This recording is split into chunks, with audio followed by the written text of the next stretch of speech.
부활의 아침 예배하는 우리들에게 주님께서 은혜와 평강 내려주시기 바랍니다. 오늘 마가복음 5장입니다. 내 이름이 무엇이냐 군대라 라는 제목으로 하나님 말씀 전하겠습니다.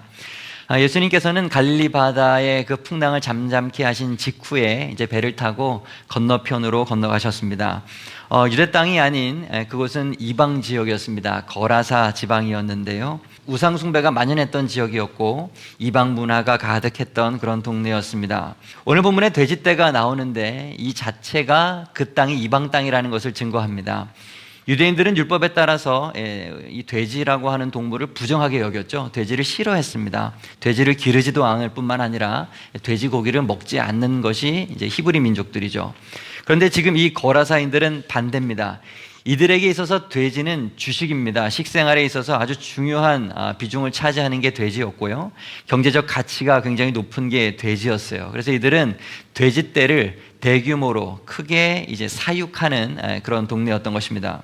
그래서 경건한 유대인이라고 한다면 이 땅으로 가는 것을 자연스럽게 꺼려 했습니다. 왜 그 땅을 가는가? 일부러 그곳을 가지는 않고 삥 둘러서 이제 북쪽으로 올라가고는 했었죠.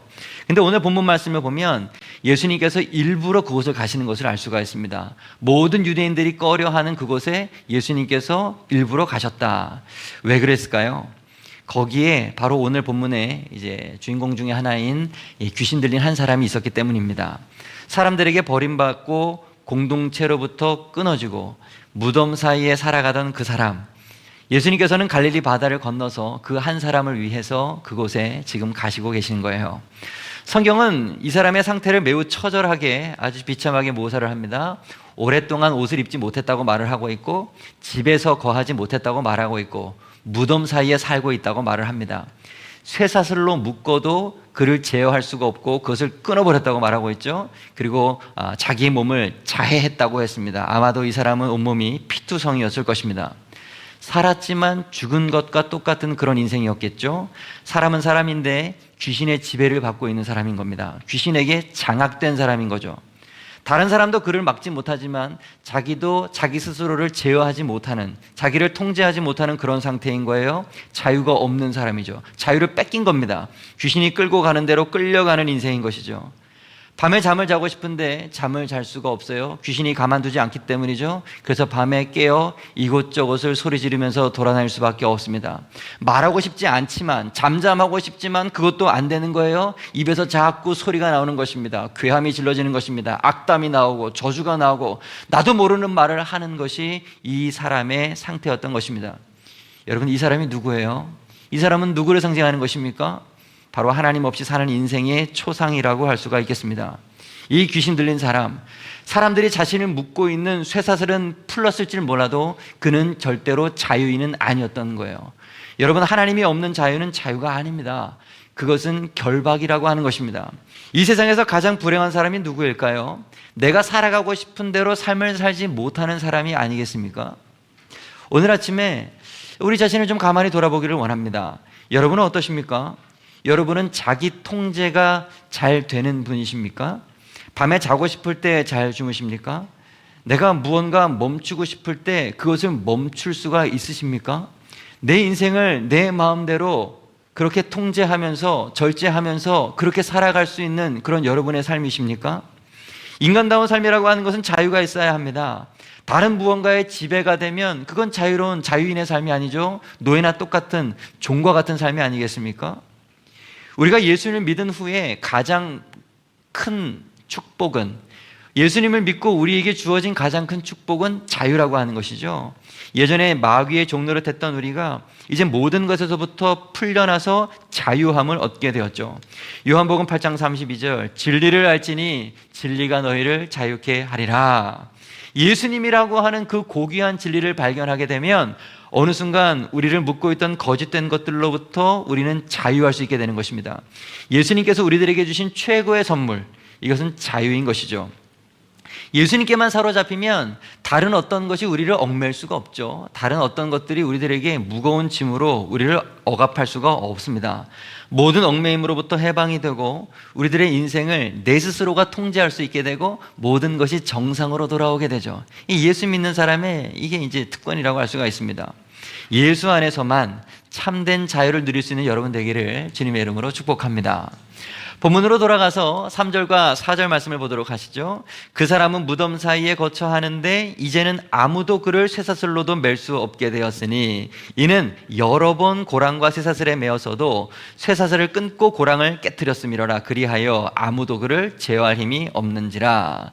거라사 마을 사람들이 이 사람을 위해서 무언가 과거에 열심히 노력했다라고 하는 것을 우리가 볼 수가 있죠. 쇠고랑 쇠사슬을 이 사람에게 채웠다는 거예요. 그 외엔 다른 방법이 없었겠죠. 그러나 문제가 뭡니까? 이 사람은 마귀의 힘을 가지고 있었기 때문에 그 쇠사슬도 그 고랑도 그를 가만히 있지 못하겠다는 거예요. 그것을 다 깨뜨려버리고 끊어버리고 마귀에게 지배받는 삶을 살 수밖에 없었던 것입니다. 결국 그래서 사람들은 포기하는 것이죠. 무덤에서 살도록, 소리 지르도록, 마음대로 살도록 그냥 그렇게 그를 내버려 두고 말았습니다. 무엇을 말해주는 거죠? 사람의 힘으로는 마귀를 막을 수 없다라는 거죠. 사람의 힘으로는 마귀를 이길 수 없다라는 것을 우리들에게 가르쳐주는 겁니다. 오늘날 세상을 보십시오. 악한 영에 시달리는 사람이 얼마나 많은지 모릅니다. 마귀에게 고통당하는 사람들이 얼마나 많은지 몰라요. 왜 이렇게 주변에 이런 사람들이 많은지 모르겠어요. 자꾸 이런 분들을 이제 만나게 됩니다. 근데 문제는 뭐예요? 딱히 인간적인 노력으로는 이들을 도와줄 수 있는 방법이 없다라는 거예요. 이게 우리 인간의 한계죠. 우리의 힘으로는 마귀를 이길 수 없기 때문에 그렇습니다. 근데 그때 그러한 곳에 그 사람에게 예수님께서 찾아오세요. 귀신 들린 사람을 만나 주십니다. 1절 2절입니다. 예수께서 바다 건너편 거라사인의 지방에 이르러 배에서 나오심에 곧 더러운 귀신 들린 사람이 무덤 사이에서 나와 예수를 만나더라. 중요한 장면이에요. 예수를 만나더라. 여러분, 예수님께서 이 땅에 오신 이유가 무엇입니까? 마귀의 일을 멸하기 위해서 오셨죠. 요한일서 3장입니다. 죄를 짓는 자는 마귀에게 속하나니 마귀는 처음부터 범죄함이라. 하나님의 아들이 나타나신 것은 마귀의 일을 멸하려 하심이라. 아멘. 마귀의 일을 멸하려고 오신 예수님, 마귀에게 귀신 들린 자를 예수님이 고쳐주시기 위해서 지금 거라사 지방에 일부러 오신 것입니다. 예수님께서 그에게 명하시죠. 8절, 더러운 귀신아 그 사람에게서 나오라. 여러분, 귀신에게 꾸짖고 귀신으로 하여금 나오라고 명할 수 있는 것 오직 예수님 뿐이십니다. 우리 믿는 성도도 귀신을 꾸짖을 수 있죠. 귀신을 내쫓을 수 있습니다. 하지만 그 모든 권세의 근원은 어디에서 오는 것입니까? 예수님에게서 오는 것입니다. 예수 이름에 능력 있으심을 믿으시기 바랍니다. 예수의 이름으로 더러운 귀신이 물러감을 믿는 우리가 되기를 바랍니다. 예수님의 이 한마디에 이 더러운 귀신은 아무런 힘을 쓰지를 못하게 됩니다. 자신의 정체가 누구인지를 밝히고 주님께 매달리죠. 자신은 하나가 아니라고 말합니다. 군대라고 이야기를 하죠. 그러면서 괴롭히지 말라고, 이 마을에서 나를 내보내지 말아달라고 주님께 빌고 있습니다. 주님은 그 귀신을, 군대 귀신을 어떻게 합니까? 그 옆에 있었던 돼지떼에게 들어가게 하시죠. 이것으로 우리가 알 수 있는 가장 중요한 사실, 오직 예수님만 사단의 결박을 끊을 수 있다라고 하는 것이죠. 예수님만 사단의 결박을 끊는다. 예수님은 단순히 우리의 병을 치유하기 위해서 오신 분이 아니죠. 우리의 마음에 위로를 주시기 위해서만 오신 분도 아니십니다. 그분은 마귀의 일을 멸하시기 위해서 오신 것입니다. 예수님은 이렇게도 말씀하셨어요. 마가복음 3장 37절, 사람이 먼저 강한 자를 결박하지 않고는 그 강한 자의 집에 들어가 세간을 강탈하지 못하리니 결박한 후에야 그 집을 강탈하리라. 이게 뭔 얘기하는 거예요? 도둑 이야기 하는 것입니까? 여기서 말하는 강한 자라는 것은 사단을 말하고 있는 거죠. 예수님은 사단을 결박하시는 분이 누구냐? 바로 자기 자신이라는 것을 지금 이 말씀을 통해서 설명해 주고 싶으신 것이죠. 여러분, 우리는 마귀와 싸워서 이길 수가 없습니다. 그러나 예수님만이 마귀를 묶으실 수 있고 마귀를 결박하실 수 있는 분이라는 것, 그 사실을 잊지 않기를 바랍니다. 히브리서 2장 14절 하반절부터입니다. 죽음의 세력을 잡은 자 곧 마귀를 멸하시며 또 죽기를 무서워함으로 한평생 매여 종로로 타는 모든 자들을 놓아주려 하심이니. 여러분, 우리도 때로는 눈에 보이지 않는 결박에 묶여서 살아갈 때가 있지 않습니까? 중독에 빠질 때가 있죠. 두려움에 휩싸일 때가 있습니다. 분노와 정죄감과 상처와 멈출 수 없고 그저 반복될 수밖에 없는 죄의 습관들이 우리를 꽁꽁 묶을 때가 있습니다. 여러분, 그럴 때는 아무리 노력해도 그것이 해결되지 않아요. 쇠사슬로 나를 묶는다고 해서 그런 죄를 짓지 않는 것이 아닙니다. 환경을 바꾼다고 해서 되는 것도 아니에요. 결심으로도 안 되는 것입니다. 오직 누구만, 예수님만 우리의 죄의 결박을 푸세요. 여러분, 이 사실이 잊지 않길 바랍니다. 다른 노력을 하는 어리석음을 범치 마세요. 예수님을 의지하시고 그 십자가를 붙드세요. 그 피에 흠뻑 젖으실 때에 우리의 모든 죄악으로부터 우리는 벗어나게 될 수 있을 줄로 믿습니다. 다음으로 6절 7절 말씀을 보죠. 그가 멀리서 예수를 보고 달려와 절하며 큰 소리로 부르짖어 이르되 지극히 높으신 하나님의 아들 예수여, 나와 당신이 무슨 상관이 있나이까? 원하건대 하나님 앞에 맹세하고 나를 괴롭히지 마옵소서. 귀신이 예수님을 먼저 알아보고 달려와서 엎드려 절하고 있습니다. 그의 입술의 고백을 보세요. 놀랍죠? 지극히 높으신 하나님의 아들 예수여라고 예수님을 말하고 있어요. 귀신이 예수님을 하나님의 아들이라고 지금 고백하고 있잖아요. 여러분, 그거 아십니까? 예수님을 하나님의 아들이라고 처음 고백한 것은 주님의 제자들이 아니라 귀신이었어요. 베드로가 주님께 주는 그리스도시요 살아계신 하나님의 아들이십니다라고 고백했던 것은 앞으로 한참 지나서요, 시간으로 따지면 한 2년 정도 지나서 예수님 사역 후반부에 비로소 그때가 고백한 것입니다. 여기서 깨닫는 게 뭐예요? 그리스도에 대한 지적인 동의가 구원을 얻는 믿음은 아니다라고 하는 것이죠. 우리의 머리에 예수를 그리스도로 알아가는 그 지식이 믿음이 아니라는 것입니다. 여러분, 귀신은 사탄이 하나님을 대적할 때 그를 따라서 함께 타락했던 천사들입니다. 근데 그들도 그리스도에 대한 지식이 있었던 것입니다. 하지만 그것을 그들로 하여금 구원에 이르지 못합니다. 여러분, 귀신은 절대로 구원을 얻을 수가 없어요. 그에게는 기회가 주어지지 않습니다. 자, 야고보서에도 이런 내용이 나오는데 좀 보시죠. 야고보서 2장 14절 19절. 내 형제들아, 만일 사람이 믿음이 있노라 하고 행함이 없으면, 내용을 잘 보셔야 돼요. 믿음이 있노라 하고 행함이 없으면 무슨 유익이 있으리요? 그 믿음이 능히 자기를 구원하겠느냐? 내가 하나님은 한 분이신 줄로 믿느냐? 잘하는도다. 그런데 명심해라, 귀신들도 믿고 떤다. 무슨 소리예요?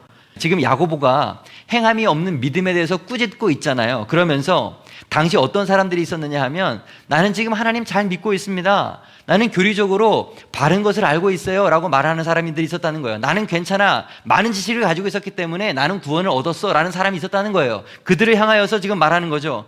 네가 하나님 한 분이라는 것을 믿는 거, 그거 교리적으로 옳은 일이야, 바른 일이야, 잘 믿는 건 맞아. 그런데 명심해라, 귀신들도 안다. 귀신들도 알고 귀신들도 예수가 오면 벌벌 떨고 있다. 그 얘기하고 있는 것입니다. 행함이 없는 지식은 무엇이라는 거예요? 놀랍지만 마귀의 믿음이라는 거예요.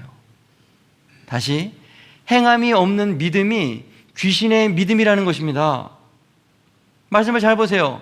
귀신들도 믿고 떤다. 귀신들도 믿음이 있다니까요. 그들도 지식이 있어요. 그리스도를 알았습니다. 여러분, 믿는다고 하는 사람들 가운데도 이렇게 귀신처럼 그리스도에 대한 지식만 가지고 교회를 왔다 갔다 하는 사람들이 있습니다. 조금 길지만 마태복음 23장의 말씀을 좀 읽어드리겠습니다. 이에 예수께서 무리와 제자들에게 말씀하여 이르시되 서기관들과 바리새인들이 모세의 자리에 앉았으니 그러므로 무엇이든지 그들이 말하는 바는 행하고 지키되 그들이 하는 행위는 본받지 말라. 그들은 말만 하고 행하지 아니하며 또 무거운 짐을 묶어 사람의 어깨에 지우되 자기는 이것을 한 손가락으로도 움직이려 하지 아니하며 그들의 모든 행위를 사람에게 보이고자 하나니 곧 그 경문띠를 넓게 하며 옷수를 길게 하고 잔치의 윗자리와 회당의 높은 자리와 시장에서 문안 받는 것과 사람에게 랍비라 칭함 받는 것을 좋아하느니라. 예수님 당시의 서기관들, 바리새인들, 이들은 예수님을 누구보다도 잘 아는 사람이었습니다. 그런데 문제가 뭐예요? 아는 것을 실천하지 않았다는 거죠. 하나님의 뜻에 대한 지식은 있었으나 삶이 뒷받침되지 않았다는 것입니다. 결론, 이들은 무슨 신앙? 귀신의 신앙을 가지고 있었다. 여러분, 참된 신앙이라고 하는 것은 머리와 입으로만 하는 신앙이 아닌 것입니다. 전인적으로 우리의 삶을 말씀에 복종시키는 것, 그것이 참된 신앙인 것이죠. 마가복음 3장 11절, 더러운 귀신들도 어느 때든지 예수를 보면 그 앞에 엎드려 부르짖어 이르되 당신은 하나님의 아들이니이다 하니. 입으로만 떠들고 손과 발이 따르지 못하는 신앙, 귀신의 신앙, 지식만 가지고 있다고 해서 바른 신앙은 아니다. 참 많은 것을 생각나게 하고 우리 자신을 돌아보게 하는 그런 말씀입니다. 오늘 아마 성경 공부하면서, 오늘 오후에 속회를 모이면서 할 말이 많으실 거예요. 나는 믿음이 어떤가? 다음으로 걸어서 마을 사람들에 대한 이야기를 좀 해보죠. 16절 이하, 이에 귀신 들렸던 자가 당한 것과 돼지의 일을 본 자들이 그들에게 알림해 그들이 예수께 그 지방에서 떠나시기를 간구하더라. 참 어처구니 없는 일이 일어났어요. 거라사 사람들이 예수님에게 그 지방에서 빨리 나가달라고 지금 얘기를 하는 것입니다. 귀신의 군대가 돼지떼에게 들어가가지고 그 돼지떼가 바다에 내리 달려서 몰살을 해버리니까 지금 화가 난 거예요. 내 소유, 내 재산, 내 돼지떼가 지금 다 없어져 버렸으니까 예수님께 승질내고 있는 것입니다. 귀신 들린 그 한 사람보다 자신의 돼지떼가 더 중요했기 때문에 그런 거죠. 예수님을 통해서 얻게 될 그 하늘의 큰 영광보다 땅의 것, 돼지를 잃었던 그 경제적인 손실에 더 큰 가치를 부여하고 있었기 때문에 이런 태도가 나오는 것입니다. 결국 그들은 예수님을 거절했어요. 예수님을 자신들의 동네에서 나가라고 부탁했습니다. 사실 거라사 마을 사람들에게 예수님께서 지금 이 땅 그곳에 오신 것은 구원을 얻을 수 있는 절호의 기회였어요. 어떻게 보면 마지막 기회일 수 있어요. 하지만 그들은 돈만 생각했고 예수님을 거부했고 스스로 구원의 기회를 발로 차버렸어요. 가만히 생각을 해봅니다. 지금 누가 정상이고 누가 못난 건가? 귀신 들렸던 이 사람과 정상적인 생활을 하고 있는 저 거라사 동네 주민들, 둘 중에 도대체 누가 영적으로 더 문제가 있는 사람인가? 이런 생각을 하게 됩니다. 귀신 들린 이 사람, 누가 봐도 귀신 들린 사람이니까 치유받을 수 있는 기회가 어쨌든 이 사람에게는 있어요. 그러나 정상적으로 생활을 하고 있는 그 마을 주민들 스스로도 타인으로도 내가 영적으로 무언가 문제가 있다는 것을 조금도 깨닫지 못하는 그런 사람들 아닙니까? 자신의 불신앙에 대해서 무감각하다. 이게 그들의 치명적인 문제였어요. 자신의 불신앙에 대해서 무감각하다. 정상적인 모습을 하고 영적으로는 죽으면서 고상하게 영적으로 죽어가는 거예요. 고상하게 지옥으로 달려가고 있는 것입니다. 여러분, 귀신 들린 것보다 더 큰 문제는 무감각적인 불신앙입니다. 신앙이 없다는 것을 모르는 것, 내 영혼에 문제가 있다는 것을 깨닫지 못하는 것. 우리 주변에 그런데 이런 사람이 너무 많아요. 만몬을 섬기면서도, 죄에 찌들어 살면서도, 죽음을 향하여 나아가면서도 자신은 그것을 몰라요. 오늘날 마귀의 작전입니다. 아무도 나를 모르게 하라. 아무도 나를 모르게 하라. 내가 귀신이 역사하는 것을 너희가 모르게 해라. 다 넘어지고 있는데 아무도 모릅니다. 로마서 1장 21절, 하나님을 알되 하나님을 영화롭게도 아니하며 감사하지도 아니하고 오히려 그 생각이 허망하여지며 미련한 마음이 어두워졌나니. 사랑하는 여러분, 세상에 이렇게 주님을 알지 못하고 어두운 마음으로 죽어가는 사람들을 볼 수 있는 영안의 눈이 열리기를 간절히 바랍니다. 그리고 그들을 불쌍히 여기시고 그들을 일깨워줄 수 있는 믿음의 성도들이 다 될 수 있기를 바랍니다. 일단 나부터 영적인 눈을 떠야 되겠죠, 그죠? 나부터 영적인 눈을 뜨고 나부터 마귀의 결박으로부터 자유함을 얻은 후에 누군가에게 그리스도의 그 손을 좀 펼 수 있는 우리가 되었으면 좋겠습니다. 마지막으로 짧게 한 가지만 더 말씀을 드리죠. 18절입니다. 예수께서 배에 오르실 때 귀신 들렸던 사람이 함께 있기를 간구하였으나, 귀신이 떠나간 다음에 이 사람이 정상이 됐잖아요. 그래서 주님을 따르겠다고 지금 나서는 것입니다. 하지만 예수님은 뒤에 말씀을 보면 허락하지 않으십니다. 그 이방 땅에 남아서, 그 거라사 지역에 남아서 그곳에 있는 사람들에게 하나님의 뜻을 전하라 라고 이야기를 하십니다. 큰 일을 증거하라 라고 하십니다. 그리고 그 사람은 실제로 그 말에 순종해서 그 이방 땅에서 선교를 하는, 믿음의 초석을 놓는 그런 사람이 됐습니다. 여러분, 우리가 예수님을 만나서 새로운 삶을 살게 되었다면 그 다음 단계가 있어요. 그것은 바로 하나님께서 내게 행하신 큰 일을 누군가에게 증거하는 일입니다. 선교하는 일이에요. 복음을 전하는 일인 것입니다. 예수께서 거라사 지역에 복음을 전파하기 위해서 일부러 갈릴리 바다를 건너 오셨던 것처럼 우리도 누군가 연약한 이들을 구원하기 위해서 일부러 걸음을 걸을 필요가 있는 거죠. 무언가 애를 쓸 필요가 있는 것입니다. 내가 선 그곳에서 복음을 힘써 전파해야 하는 것이죠.